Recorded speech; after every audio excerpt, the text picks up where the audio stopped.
हाँ, तो जब मुझे किसी ने पूछा कि यार ये इलेक्ट्रिक करंट होता क्या है, तो यार देखो ऐसा है, जब तुम्हारा क्रश तुम्हें गलती से, ठीक है, गलती से छू लेना, चाहे वो नोट्स लेने के बहाने से हो या तुमने यार पेन मांग लिया हो या फिर गलती से जानबूझ के, ठीक है, उससे टकरा गए, तो अंदर से एक फीलिंग आता है भाई, पूरा सिस्टम में ना कुछ हलचल मच जाता है। अब वो जो चीज़ है ना, उस समय बदन में एक तरह का करंट दौड़ता है, चार्जेस दौड़ता है।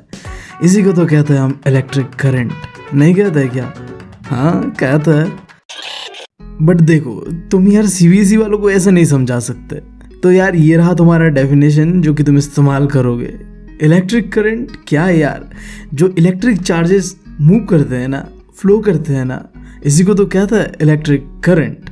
आसान था, बट देखो अब यही से खेल शुरू होता है।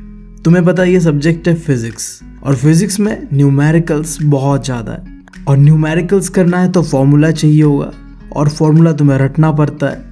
बट मैं तुम्हें ऐसे बताऊंगा डेफिनेशन के साथ कि तुम्हें फॉर्मूला रटना नहीं पड़ेगा, तुम्हें डेफिनेशन पता है, फॉर्मूला तुम डेफिनेशन से ही निकाल लोगे। अब जैसे इस डेफिनेशन में इलेक्ट्रिक करंट है ना, इसे रिप्रेजेंट किया जाता है मैथमेटिकली आई से। उसके बाद यहाँ में इलेक्ट्रिक चार्ज दिया हुआ है, इस इलेक्ट्रिक चार्ज को मैथमेटिकली क्यू से रिप्रेजेंट करते हैं। और ये जो इलेक्ट्रिक चार्ज है ये या तो नेगेटिव होगा या तो पॉजिटिव होगा, पता है तुम्हें। नेगेटिव चार्ज को हम इलेक्ट्रॉन कहते हैं और पॉजिटिव चार्ज को हम प्रोटॉन कहते हैं। और साथ में ये रेट ऑफ फ्लो दिख रहा है तुम्हें, ये है टाइम, ठीक है। देखो तुम्हें यहाँ में 3 चीज़ें मिला, आई, टी और क्यू। इससे हमारा इलेक्ट्रिक करंट का फॉर्मूला आता है जो कि है I = Q/T, ठीक है। यानी कि अगर तुम्हें इलेक्ट्रिक करंट का फॉर्मूला चाहिए तो तुम्हें इलेक्ट्रिक चार्जेस को टाइम से डिवाइड कर देना है, निकल आएगा। बहुत आसान था। अब देखो और एक चीज़, इस वीडियो में हम न्यूमेरिकल्स की ओर ध्यान नहीं देंगे, हम बस फॉर्मूला और कॉन्सेप्ट को समझेंगे। इसका जो दूसरा पार्ट होगा वहाँ में हम न्यूमेरिकल्स जितना भी चैप्टर्स के अंदर में दिया हुआ है उसे देखेंगे। तो यार इस वीडियो के लिए बस कॉन्सेप्ट पे फोकस रखना, ठीक है। अब देखो ये जो 3 चीज़ें हैं, इलेक्ट्रिक करंट, इलेक्ट्रिक चार्ज और टाइम, इन तीनों को ना मैथमेटिकली जब हम सॉल्व करते हैं ना, तब हमें एक स्मॉलेस्ट यूनिट चाहिए होता है। तो ये इंपॉर्टेंट तो नहीं है तुम्हारे लिए, बट जब मैथमेटिकली करोगे तब ज़रूरत पड़ता है, तो कॉन्सेप्ट क्लियर कर लो।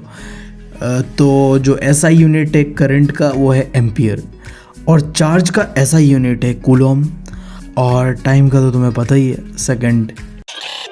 अब देखो ये चीज़ तुमने समझ लिया कि करंट का स्मॉलेस्ट यूनिट है एम्पियर। अब अगर तुम्हें पूछ दे कि 1 एम्पियर कैसे बनता है, तो देखो बहुत आसान है। 1 एम्पियर करंट बनता है जब 1 कॉलम चार्ज 1 सेकंड में कोई डिवाइस से हम पास कराते हैं, तब वो होता है 1 एम्पियर। बहुत आसान है। जो मैंने बताया इसी चीज़ को तुम मैथमेटिकली कुछ इस तरीके से लिख सकते हो, ठीक है। हाँ, तो तुमने यहाँ तक आने के बाद इलेक्ट्रिक करंट क्या होता है वो तो समझ लिया। अब उसके बाद इस चैप्टर के अंदर में दूसरा टॉपिक है पोटेंशियल डिफरेंस। अब इस टॉपिक को ना मैं नहीं समझा रहा, मैं इस काबिल हूँ ही नहीं, मैं तो छोटा सा इंसान हूँ। तुम यार जाकिर भाई के मुंह से सुन लो ये बात, वो मुझसे काफ़ी अच्छी तरीके से तुम्हें एक्सप्लेन कर पाएंगे। लेकिन मुझे ऐसा लगता है एक लड़का तभी सीखता है जब उसकी लाइफ में लड़की आती है। मतलब जितना इवॉल्व एक लड़का अपनी पर्सनैलिटी में लड़की की वजह से होता है, लड़कों की वजह से हो ही नहीं सकता भाई साहब, क्योंकि प्यार में इंसान अपनी लिमिट पुश करता है। हाँ, तो तुम लोग क्या समझे यहाँ से? लोग पुश करते हैं अपने आप को प्यार में? हाँ करते हैं, स्पेशली हम लड़के तो करते ही है। तो यार हमारी तरह ही ना जो इलेक्ट्रिक करंट होता है ना, इनके अंदर में जो ये चार्जेस होते हैं, ये क्या करते हैं, एक पॉइंट से दूसरा पॉइंट मूव करते हैं। अब तुमने सोचा ये कैसे मूव करता है? कोई इन्हें पुश करता है। तो ये जो पुश करता है ना, यही चीज़ है पोटेंशियल डिफरेंस। इस पोटेंशियल डिफरेंसेस की वजह से इलेक्ट्रिक चार्ज मूव करता है, यानी कि फ्लो करता है एक पॉइंट से दूसरे पॉइंट तक, ठीक है। जिसे तुम कुछ इस तरीके से कह सकते हो कि वर्क डन करना, मतलब एक जगह से दूसरी जगह तक पहुंचाना चार्जेस को, दैट्स कॉल्ड पोटेंशियल डिफरेंस, या फिर कहीं कहीं लिखा होगा इलेक्ट्रिक पोटेंशियल डिफरेंस। देखो इसे दूसरे नाम से भी बुलाया जाता है जो कि है वोल्टेज, और जो इसका फॉर्मूला है वो तुम्हें डेफिनेशन से ही मिल जाएगा। डेफिनेशन में ध्यान से देखो, वर्क डन जो कि W से रिप्रेजेंट किया जाता है, और चार्ज जो कि Q से रिप्रेजेंट किया जाता है। इससे तुम्हारे पास आ गया पोटेंशियल डिफरेंस, यानी कि तुम कह लो वोल्टेज का फॉर्मूला। ठीक है, सब चीज़ें आसपास ही रहते हैं हमारे भाई, बस ध्यान देना होता है थोड़ा बहुत। हाँ, तो अगर क्वेश्चन ऐसा आ गया कि ये 1 वोल्ट होता क्या है या फिर कैसे बनता है, तो देखो बहुत आसान है। तुम्हें अगर 1 वोल्ट पोटेंशियल डिफरेंस चाहिए ना, तो इसके लिए तुम्हें वर्क डन करना पड़ेगा 1 जूल का, जिससे कि तुम जो इलेक्ट्रिक चार्जेस होते हैं ना 1 कॉलम को एक पॉइंट से दूसरे पॉइंट तक मूव कराओगे। देखो यहाँ में 2 चीज़ देखा तुमने, जूल कॉलम। जूल रिप्रेजेंट कर रहा है वर्क डन को और कूलम रिप्रेजेंट कर रहा है चार्जेस को। तो ये जो चार्ज है 1 कूलम का, इसे एक पॉइंट से दूसरे पॉइंट लेके गए 1 जूल का वर्क डन करके, तो इससे हमें मिला 1 वोल्ट पोटेंशियल डिफरेंस। ठीक है, एक मिनट प्लीज़ रुक जाओ। मुझे ये पहले ही बता देना चाहिए था तुम्हें, बट भूल गया मैं। कोई नहीं, अब बता देता हूँ। देखो, तुमने 2 चीज़ें पढ़ा अभी, इलेक्ट्रिक करंट और पोटेंशियल डिफरेंस। इन दोनों में तुम्हें एक चीज़ कॉमन दिखा क्या? इन दोनों के अंदर ही इलेक्ट्रिक चार्जेस का मेंशन है। ठीक है, अब ये इलेक्ट्रिक चार्ज होता क्या है, इनके बारे में थोड़ा डिटेल में देखते हैं। देखो, इलेक्ट्रिक चार्ज नेगेटिव या पॉजिटिव होता है। जो नेगेटिव होता है उसे हम कहते हैं इलेक्ट्रॉन, जो पॉजिटिव होता है उसे हम कहते हैं प्रोटॉन।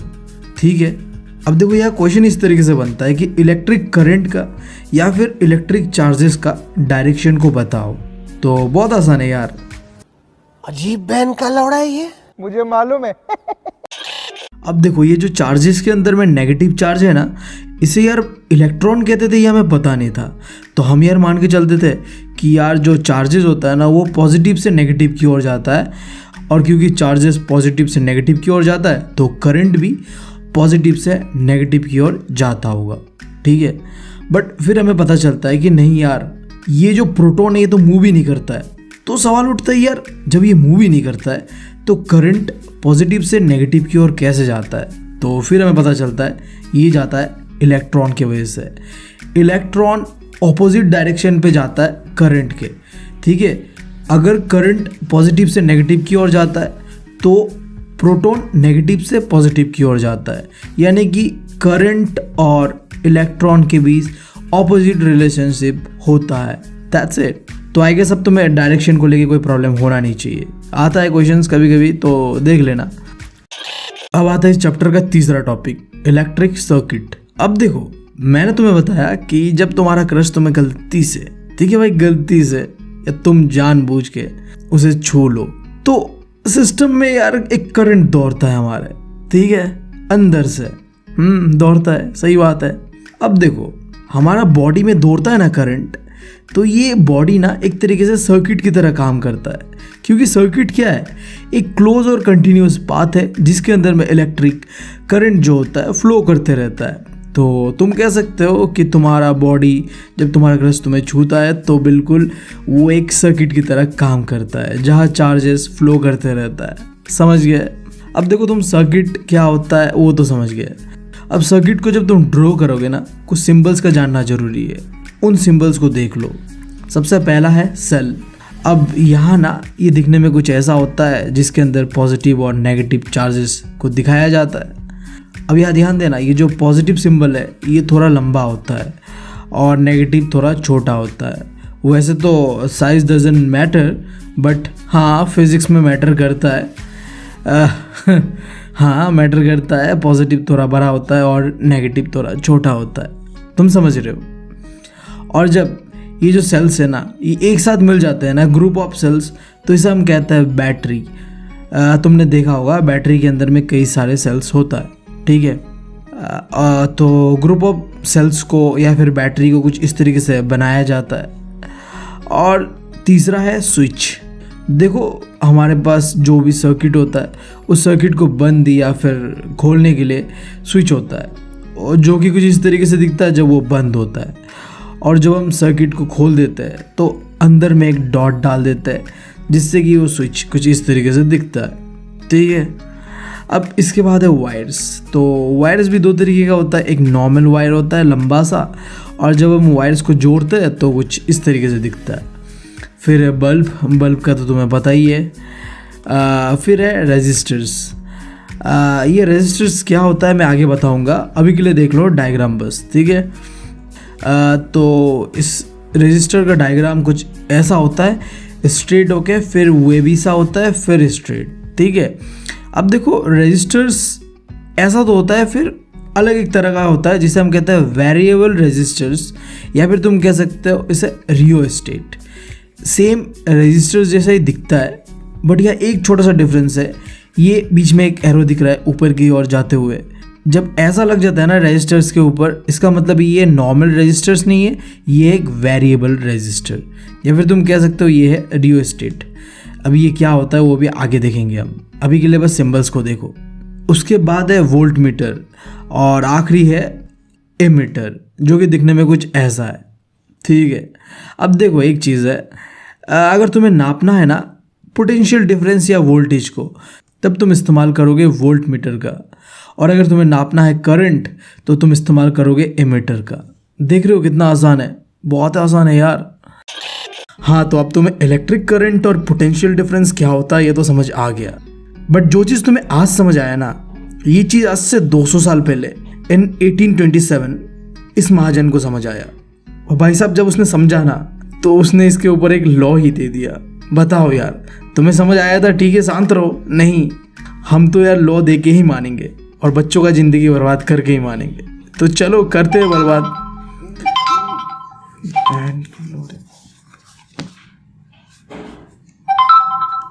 कितना गंदा आदमी हूं मैं यार। तो चलो यार करते हैं ज़िंदगी को बर्बाद ओम्स लॉ को पढ़ते हुए। देखो यार, ओम्स लॉ कोई बहुत डिफिकल्ट चीज़ नहीं है। ओम्स लॉ के अंदर में बताया गया है इलेक्ट्रिक करंट और पोटेंशियल डिफरेंस यानी कि वोल्टेज के बीच कैसा रिलेशनशिप होगा। बाकी यार देखो, ये तो प्रॉब्लमेटिक वाला चीज़ है, यहाँ अपने रिलेशनशिप को ही संभाल नहीं पाते हम, और यहाँ करंट और वोल्टेज का रिलेशनशिप कैसे समझे क्या बता यार, तुम लोग का तो फिर भी ठीक ही होता होगा, अपने पे तो यार अब तक रिलेशनशिप में आया ही नहीं कभी। खैर क्या ही करना उससे, हम तो सिंगल लौंडे, दूर रखते हैं सब बातें। अपने को तो अब यही रिलेशनशिप समझना है, क्योंकि अपने पास तो कोई ऑप्शन है नहीं। चलो यार, तो देखो ओम्स लॉ में बताया गया कि करंट और वोल्टेज के बीच एक डायरेक्ट रिलेशनशिप या फिर एक प्रोपोर्शनल रिलेशनशिप होता है, जिसका मतलब ये है कि अगर तुम कोई डिवाइस के अंदर में ना उसका वोल्टेज बढ़ाओगे तो करंट भी बढ़ेगा वहाँ, और अगर तुम वोल्टेज कमाओगे तो करंट भी कमेगा। ये चीज़ बताया था ओम्स लॉ के अंदर में, ठीक है, कि करंट जो होता है ना एक डिवाइस के अंदर में या सर्किट के अंदर में, वो डायरेक्टली प्रोपोर्शनेट होता है उसके पोटेंशियल डिफरेंस से। और तुम्हें पता है पोटेंशियल डिफरेंस यानी कि वोल्टेज, तो बताना ये चाह रहा है कि वोल्टेज और करंट के बीच डायरेक्ट रिलेशनशिप। समझ गए? हाँ, अब क्या ही कर सकता है, पता नहीं, शायद ये करंट और वोल्टेज निब्बा निब्बी होते होंगे। हाँ, तो जो निब्बी कहेगा और निब्बा को तो मानना पड़ता है ना भाई साहब। तो हमारा वोल्टेज हो गया निब्बी और करंट हो गया निब्बा, तो निब्बी ने कुछ कहा तो निब्बा ने करके दिखा दिया। हाँ, तो ये जो है मैथमेटिकली अब बताते हैं कैसे करना है, ठीक है। करंट रिप्रेजेंट करता है आई से, और वी रिप्रेजेंट करता है वोल्टेज या फिर पोटेंशियल डिफरेंस। और ये जो तुम्हें ये सिंबल दिख रहा है ना, इसका मतलब है प्रोपोर्शनल, यानी कि बराबर, इक्वल, समझ रहे हो। बट जब तुम किताब में ओम्स लॉ का फॉर्मूला देखोगे ना, तो वो ऐसा नहीं दिखता है, वो कुछ ऐसा दिखता है, V = IR, ठीक है। अब तुम्हें इतना तो पता है कि I क्या होता है और V क्या होता है, बट ये R कहाँ से आया? ये कहाँ से आया बे? कहीं डैडीज नाजायज औलाद तो नहीं है भाई ये? कुछ ऐसा ही है समझो। देखो तुम्हें पता है एक डिवाइस के अंदर में वोल्टेज बढ़ाओगे करंट भी बढ़ता है बराबर, बट अब वो जो डिवाइस है वो किसी वायर से कनेक्टेड है ना, बढ़िया। अब देखो वो वायर के अंदर में जो करंट पास करता है ना, तो वो डिपेंड करता है कि वायर का मटेरियल कैसा है। जैसे कि देखो कोई वायर्स होता है जैसे कि कॉपर का, जो कि बहुत ही अच्छा कंडक्टर होता है इलेक्ट्रिसिटी का, बट वहीं पे कुछ ऐसे वायर्स भी होते हैं जो कि अच्छा कंडक्टर नहीं होता है इलेक्ट्रिसिटी का। तो इसके वजह से एक रेजिस्टेंस बनता है। जब तुम अच्छे वायर से इलेक्ट्रिसिटी को पास करोगे तो वहाँ में रुकावट कम होता है, यानी कि रेजिस्टेंस कम होता है। और वहीं पे जो बेकार सा वायर्स होता है जो कि गुड कंडक्टर ऑफ इलेक्ट्रिसिटी नहीं होता है, वहाँ में जब इलेक्ट्रिसिटी को हम पास करते हैं तो वहाँ में जो रेजिस्टेंस यानी कि रुकावटें हैं वो ज़्यादा दिखता है हमें। तो यही से आता है आर। तो यार यही था, ठीक है। ओम्स लॉ ने सिंपल सा कहा कि अगर तुम टेम्परेचर को कोई चीज़ का कांस्टेंट रखते हो बराबर, देखो यहाँ ध्यान देना, टेम्परेचर कांस्टेंट, ठीक है। देखो अगर तुम्हें बोर्ड में मार्क्स चाहिए ना तो वर्डिंग के ऊपर ध्यान देना, ठीक है। टेम्परेचर कांस्टेंट रखोगे, उसके बाद सर्किट के अंदर में तुम अगर वोल्टेज बढ़ाओगे तो करंट भी बढ़ेगा, बट क्योंकि वायर के ऊपर डिपेंड करता है कोई चीज़, इसलिए आर को भी साथ में लेके चलना पड़ेगा, ठीक है। तो इससे ये इक्वेशन बनता है। That's it. कितना गंदा आदमी हूँ मैं यार। अब देखो ऐसा है, आई नो कि तुम्हें समझ नहीं आया क्या होता है ये रेजिस्टेंस का कॉन्सेप्ट, क्या होता है ये। मतलब जल्दीबाजी में मैंने बस बता दिया और तुम्हें समझ कुछ आया नहीं। कोई नहीं यार, हम किस लिए बैठे हैं, एक एक डाउट क्लियर करेंगे तुम्हारा, ठीक है। डरने वाली बात नहीं है। देखो तुम्हें पता है मैं अभी तक सिंगल हूँ, 21 का हूँ, फिर भी सिंगल हूँ। पता है क्यों? एक रीज़न, अपने को ना ये लगता है ना कि किसी लड़की को अगर प्रपोज मार दो ना तो मुझे रिजेक्ट ही कर देगा। और भाई साहब इसी डर की वजह से ना आज तक मैंने किसी को प्रपोज किया ही नहीं। ना ऑनलाइन में किसी को किया, ना चिट्ठी लिख के किया, और भाई साहब फेस टू फेस तो भूल ही जाओ बात, ठीक है। तो अपने को एक चीज़ रोक रहा है, वो क्या है? अपना ही डर कि भाई साहब ना हम तो काबिल ही नहीं है, हम क्या ही पटा लेंगे लड़की, ठीक है। तो ये अपना रेजिस्टेंस है, रोक रहा है ये चीज़ हमें। उसी तरीके से ना वायर्स के अंदर में या डिवाइस के अंदर में करंट को फ्लो होने से रोकता है एक चीज़, और वही चीज़ को कहते हैं रेजिस्टेंस। समझ गए? बहुत आसान था। आसान तो होगा ही। अब देखो रेजिस्टेंस का जो स्मॉलेस्ट यूनिट जिसे तुम SI यूनिट कहते हो वो है ओम्स। ये क्यों ओम्स के नाम से है? क्योंकि ओम्स चचा ने ही इस रेजिस्टेंस का कॉन्सेप्ट हमें दिया था, तो उनके नाम पे ही है। हाँ, अब अगर क्वेश्चन आ गया कि बताओ 1 ओम्स कैसे निकालोगे? बहुत आसान है। जब हम 1 वोल्ट का पोटेंशियल डिफरेंस एक सर्किट के अंदर में दोहराते हैं तो उससे क्या होता है? 1 एम्पायर करंट दौड़ता है उस सर्किट के अंदर में, और जिससे कि 1 ओम्स रेजिस्टेंस भी क्रिएट होता है, ठीक है। यानी कि तुम सिंबॉलिकली कह सकते हो 1 ohms equals to 1 volt divided by 1 ampere, ठीक है। और देखो रेजिस्टेंस के ऊपर भी न्यूमेरिकल सॉल्व करना है। उसका जो जनरल फॉर्मूला है R is equals to V divided by I, ठीक है। देखो मैं एक चीज़ तुम लोगों को बता रहा हूँ, जितना भी मैंने फॉर्मूलाज अभी बताया है उन्हें थ्योरी से अलग रखो, क्योंकि जब हम न्यूमेरिकल्स करेंगे ना तब तुम्हें ना ये फॉर्मूला से हेल्प करेगा। तो अगर तुम फॉर्मूलाज का अलग से बना रहे हो तो अच्छा रहता है। तुम्हें कैसे करना है, बस जैसे कि हमने अब तक क्या क्या पढ़ा है करंट के बारे में, उसका अलग फॉर्मूला है तो उसे लिख लो, करंट बोल के लिख के नीचे में उसका फॉर्मूला। फिर तुम पोटेंशियल डिफरेंस लिखो ऊपर और उसका फॉर्मूला को नीचे लिखो। फिर ओम्स लॉ का अपना फॉर्मूला है उसे भी लिख लो, और अभी हमने रेजिस्टेंस पढ़ा है उसका भी लिख लो। तब क्या होगा, जब आगे हम न्यूमेरिकल्स करेंगे तो मैं एक चीज़ क्लियर होगा कि देखो इस क्वेश्चन में ये फॉर्मूला लगेगा। इतना क्लैरिटी होगा ना तो भाई साहब समझ रहे हो आगे क्या होने वाला है, धमाल। हाँ, तो रेजिस्टेंस क्लियर है। अब यार इसके बाद देखो 2 कॉन्सेप्ट एक मार्क का पूछा जा सकता है। ये रेजिस्टर्स और रियोस्टेट क्या होता है। पहले बात करते हैं रेजिस्टर्स से। देखो तुम्हें पता है डिवाइस के अंदर में करंट फ्लो होता है, जितना हम वोल्टेज लगाएंगे करंट उतना ही ज़्यादा होगा, इतना पता है। बट देखो हर एक डिवाइस का अपना एक कैपेसिटी होता है। तुम अगर उस डिवाइस में उस कैपेसिटी से ज़्यादा करंट को फ्लो करोगे तो वो डिवाइस क्या हो जाएगा, जल जाएगा। ऑब्वियस सा बात है। तो हम एक डिवाइस के अंदर में कितना करंट पास हो एक लिमिट फिक्स कर सकते हैं एक डिवाइस लगाते हुए, और वो डिवाइस और कुछ नहीं, ये रेजिस्टर्स है। हम रेजिस्टर्स को लगाते हैं ताकि जब डिवाइस के अंदर में करंट जाए, भाई साहब इतना ही जाना है, उससे ज़्यादा नहीं जाना है, ठीक है। ज़्यादा जाओगे तो फिर डिवाइस तो फट ही जाएगा। इसे तुमने देखा होगा जो पहले समय के टीवीज़ थे या फ़ोन्स था, क्या होता था, वोल्टेज के फ्लक्चुएशंस की वजह से फट जाता था। बट देखो अभी नहीं फटता है क्योंकि हमने काफ़ी टेक्नोलॉजी को इवॉल्व कर लिया उसके ऊपर, ठीक है। फिर जो दूसरा कॉन्सेप्ट है रियोस्टेट, ये क्या है? ये एक डिवाइस है जिसे तुम मैनुअली कंट्रोल कर सकते हो रेजिस्टेंस को, ठीक है। मतलब यार देखो अगर मान लो तुम्हें कोई डिवाइस के अंदर में करंट को कंट्रोल करना है, ज़्यादा कम, ठीक है, फ्लक्चुएट करना है खुद से मैनुअली, तब तुम क्या करोगे, इस रियोस्टेट का इस्तेमाल करोगे।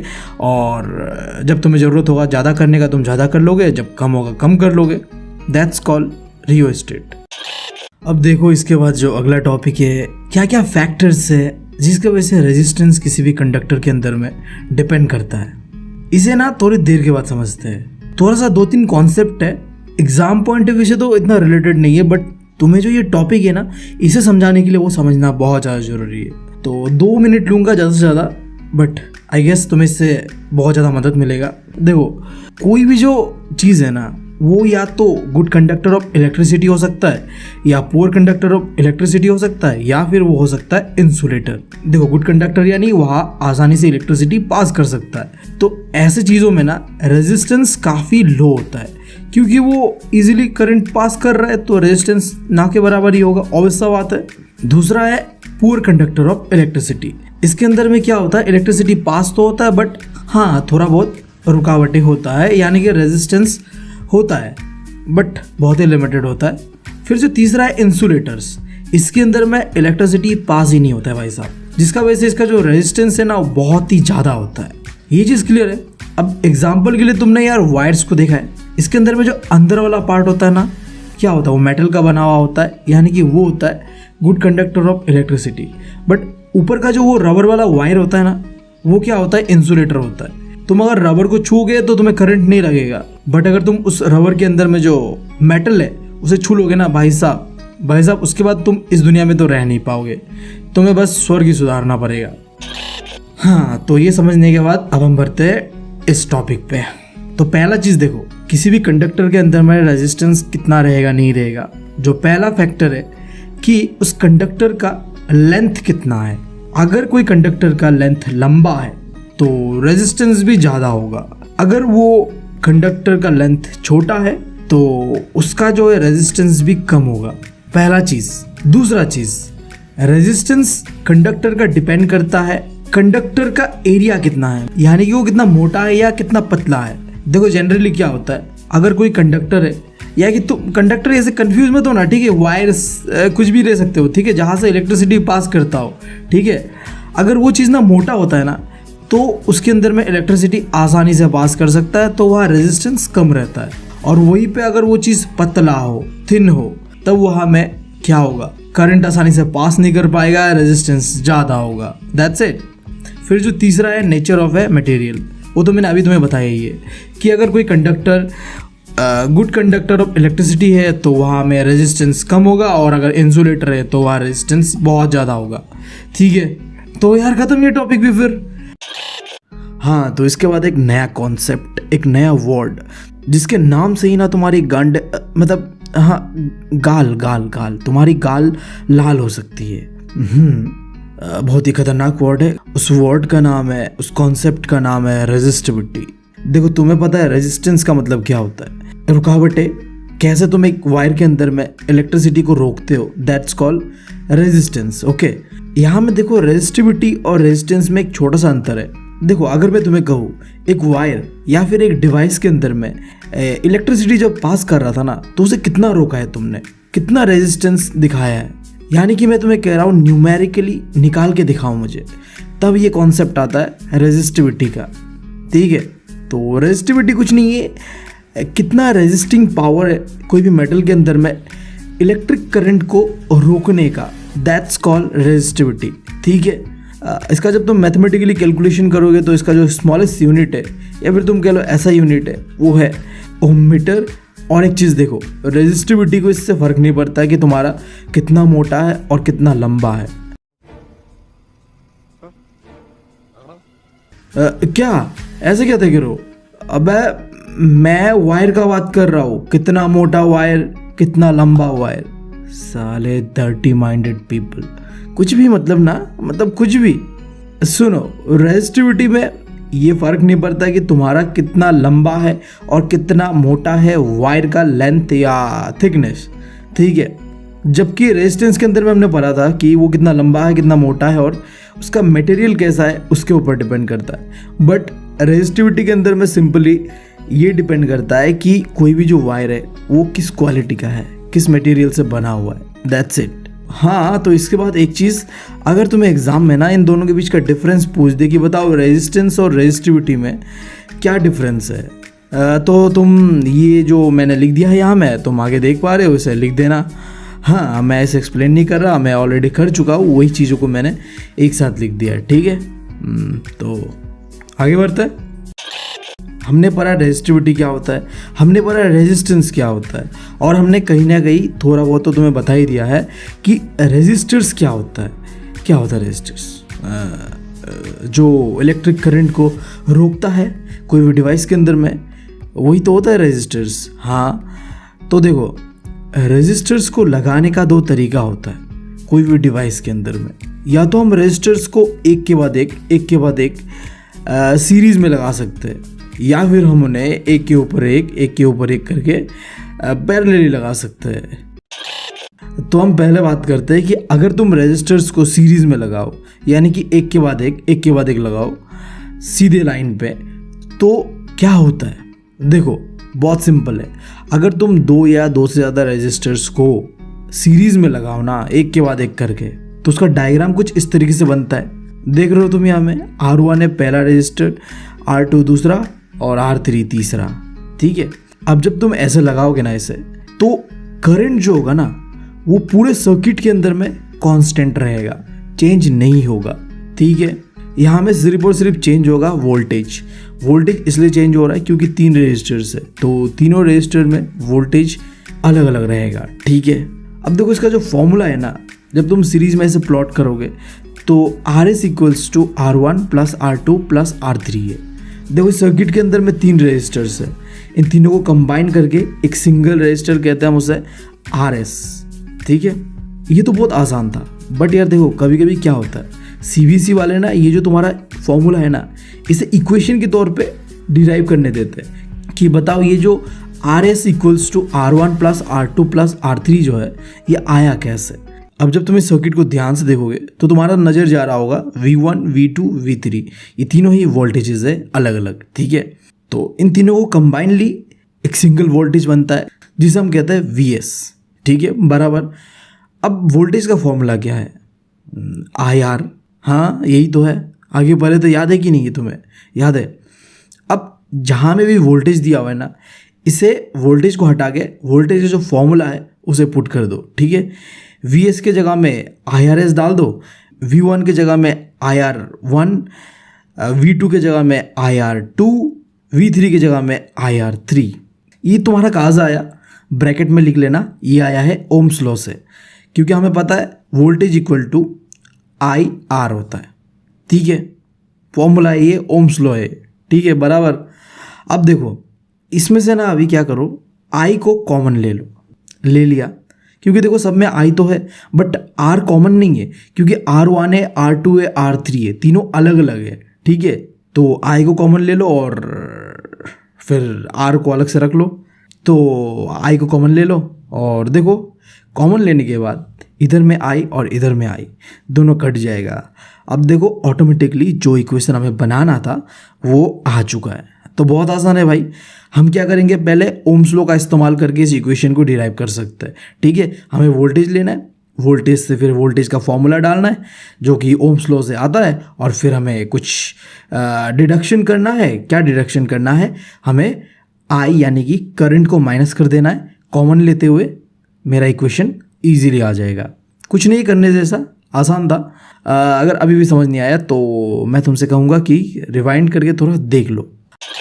अब बढ़ते हम, अगर तुम रेजिस्टर्स को पैरेलली लगाओ तो क्या होगा, ठीक है। बहुत आसान है, देखो पैरेलली इन द सेंस क्या, एक के ऊपर एक, ठीक है, ऐसे लगाते हैं। देखो डायग्राम कुछ इस तरीके से बनेगा, बहुत आसान है।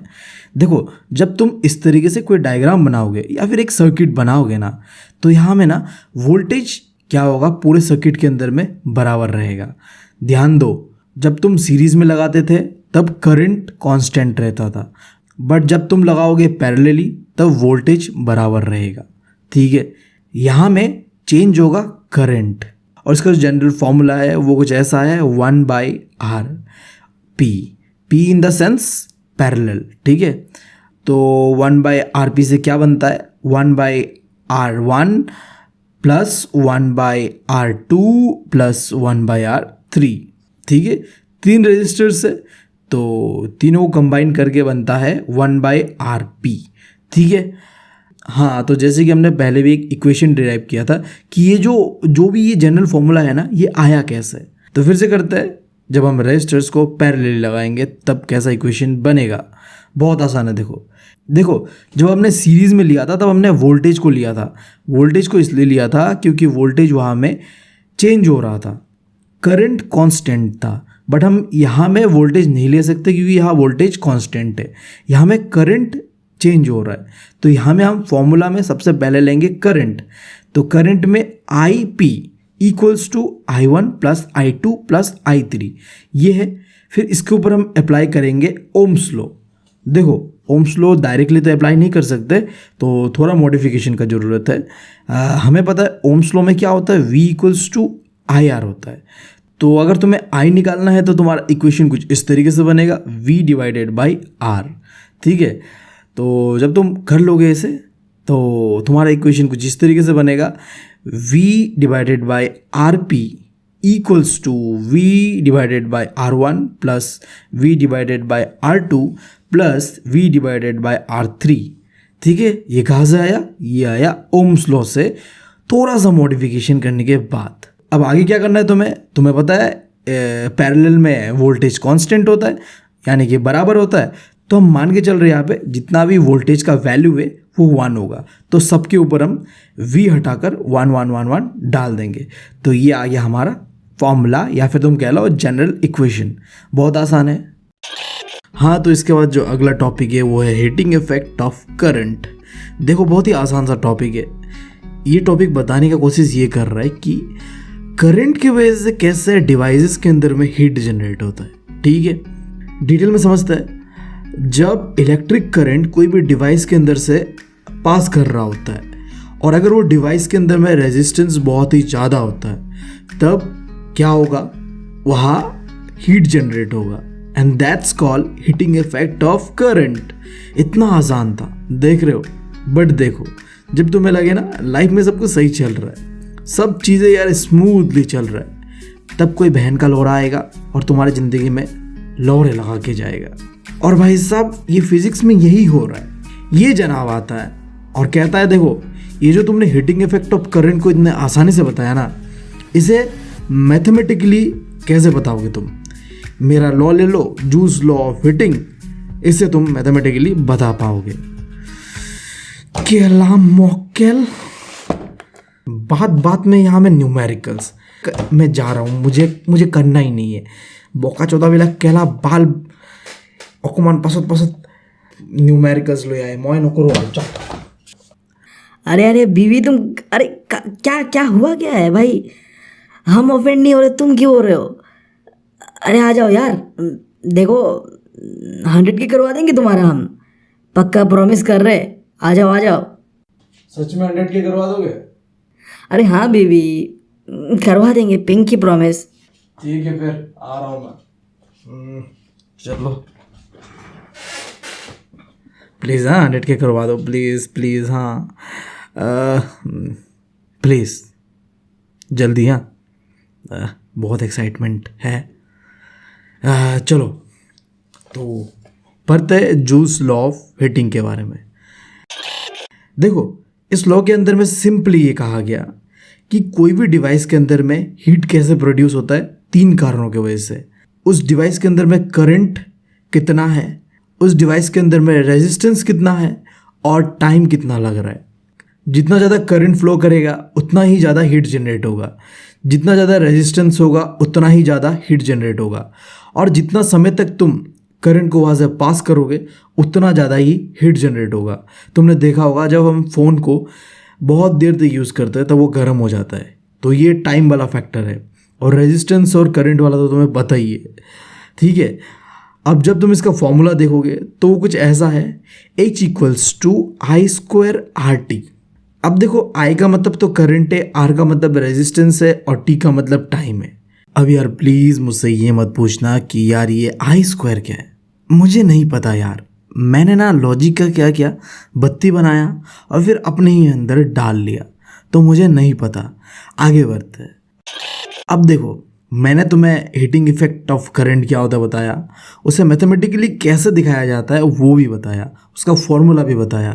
अब प्रैक्टिकली उसे कैसे अप्लाई करोगे इलेक्ट्रॉनिक डिवाइस पे ना, तो दो डिवाइस है, एक है बल्ब और दूसरा है फ्यूज़। देखते हैं इन दोनों डिवाइस के अंदर में हीटिंग इफेक्ट किस तरीके से काम करता है।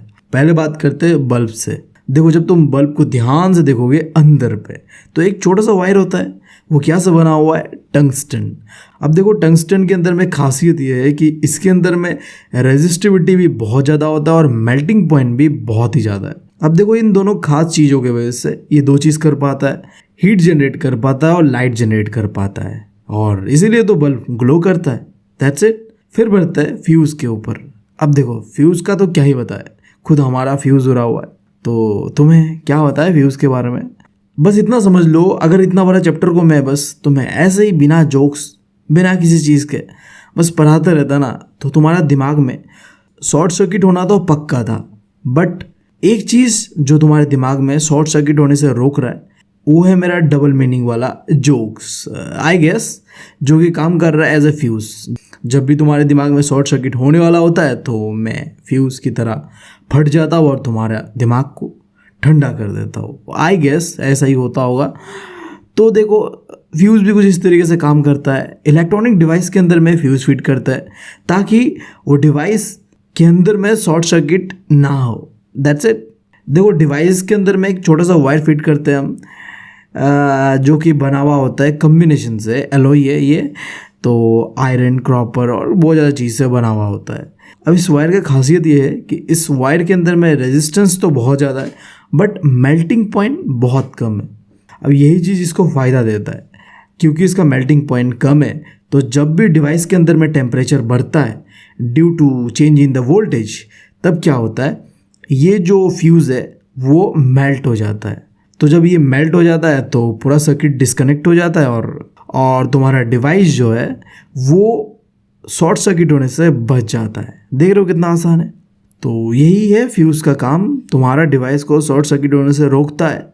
ये क्यों रोक पाता है, क्योंकि जो फ्यूज़ होता है वो बना हुआ होता है कुछ इस तरीके के मेटल से जिसके अंदर में मेल्टिंग पॉइंट बहुत ही कम होता है। तो जैसे ही हीट बढ़ता है वो मेल्ट हो जाता है और पूरे सर्किट को डिस्कनेक्ट कर देता है। That's it. अब देखो इस चैप्टर का आखिरी टॉपिक, इलेक्ट्रिक पावर क्या है। बहुत आसान है यार। हमारे पास जितने भी इलेक्ट्रॉनिक डिवाइस है वो डिवाइसेस कितने समय पे कितना इलेक्ट्रिसिटी कंज्यूम करता है ये जानने को ही कहता है इलेक्ट्रिक पावर। ठीक है, हर डिवाइस का अपना अपना पावर होता है। जैसे देखो मेरा फ़ोन का पावर कितना है कि ये मुश्किल से 3 घंटा चल पाता है, उसके बाद भाई साहब डाउन और पबजी खेल नहीं पाते हम। 3 घंटा का कैपेसिटी है इसका।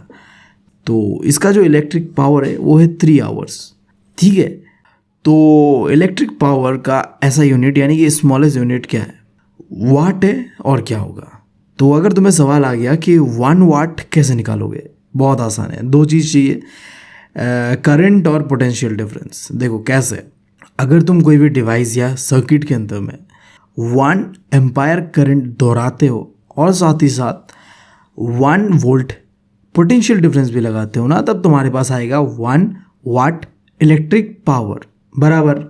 अब इसके बाद देखो इलेक्ट्रिक पावर का ना फॉर्मूला क्या है हमने पढ़ा।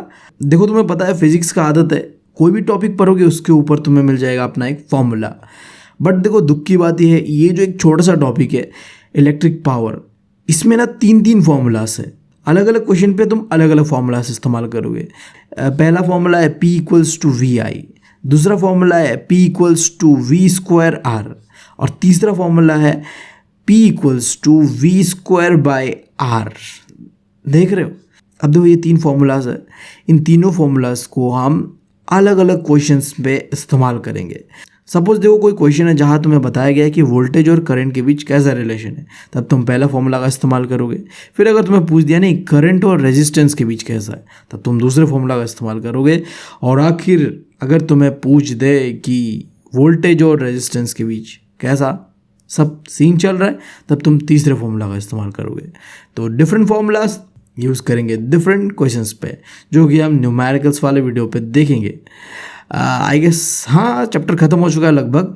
बट देखो एक चीज़ है, मैंने बताया तुम्हें कि इलेक्ट्रिक पावर को मेज़र किया जाता है, स्मॉलेस्ट यूनिट जो होता है उसका वो है वाट। बट देखो कॉमनली ना हम वाट को इस्तेमाल नहीं करते क्योंकि ये बहुत ही छोटा यूनिट है। तो हम ना एक बड़ा यूनिट लेते हैं जिसे हम कहते हैं 1 किलोवाट। वो कितना होता है? वो होता है 1000 वाट को मिलके होता है 1 किलोवाट।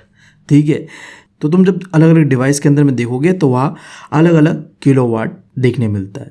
और इससे थोड़ा आगे चले जाओ, जो बिजली विभाग से जो तुम्हारे घर पे बिजली आता है ना, वो कैसे मेजर किया जाता है? तो वो भी किलोवाट पे ही देखा जाता है, बट वो घंटे के हिसाब से होता है। तो तुम कह सकते हो जो कॉमर्शियल यूनिट है इलेक्ट्रिक एनर्जी का वो है किलोवाट आवर। ठीक है, हाँ यही है। तो तुम कह सकते हो तुम्हारे घर में जो बिजली आता है, अगर तुम्हें उसे मेजरमेंट करना है यानी कि उसका कॉमर्शियल यूनिट निकालना है ना, तो तुम्हें क्या करना है, किलोवाट आवर के हिसाब से निकालोगे।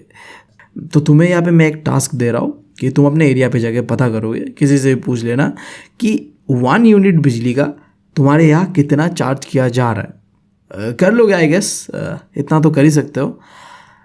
तो ठीक है यार, वीडियो होता है ख़त्म। आई गेस काफ़ी लंबा था ये वीडियो और तुम बोर तो हो ही गए होगे। हाँ, देख के ही लग रहा है तुम लोगों का शकल। चलो यार ठीक है, मिलते हैं अगले वीडियो में। बस तुम लोगों से एक रिक्वेस्ट है भाई, 100 के करवा दो ना प्लीज़ यार, करवा दो। देखो सपना तो नहीं था मेरा ये, मुझे तो लगा भी नहीं था कि मैं कभी 10 के कर पाऊँगा, बट हाँ तुम लोगों के सपोर्ट की वजह से ही 50 के हुआ है। और सपना नहीं कहूँगा, बट हाँ चाहत है कि काश 100 के भी हो जाए। अच्छा लगेगा यार, दिल को एक तरीके का अप्रिसिएशन मिलेगा मुझे जो भी मैं कर रहा हूँ तुम लोगों के लिए। तो यार सपोर्ट करो, शेयर करो, लाइक करो, कमेंट करो, जल्दी से यार 100 के कर दो please. Thank you, love you all.